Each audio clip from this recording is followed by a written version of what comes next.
ज्या हाताने विश्वासघात केला त्याच हातात आता बेड्या पडणार की काय?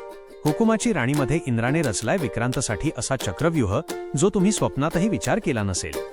नमस्कार मित्रांनो, स्वागत आहे आपल्या चॅनेलवर. आज आपण पाहणार आहोत हुकुमाची राणी या मालिकेच्या धमाकेदार प्रोमोमध्ये नेमकं काय घडलंय. वेळ न घालवता थेट मुद्द्यावर येऊया. प्रोमोमध्ये असं दिसतंय की इंद्राच्या हाती विक्रांतविरुद्ध काही ठोस पुरावे लागले आहेत. पण इंद्रा थेट वार न करता विक्रांतला त्याच्याच जाळ्यात ओढण्याचं ठरवतो.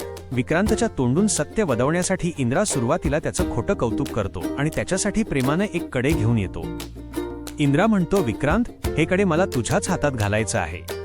जेव्हा विक्रांत हात पुढे करतो तेव्हा इंद्राचं लक्ष त्याच्या हाताला लागलेल्या जखमेकडे जातं. इंद्रा विचारतो, अरे हे कसं लागलं? त्यावर विक्रांत सावध होत उत्तर देतो, फॅक्टरीत ॲक्सिडेंट झाला.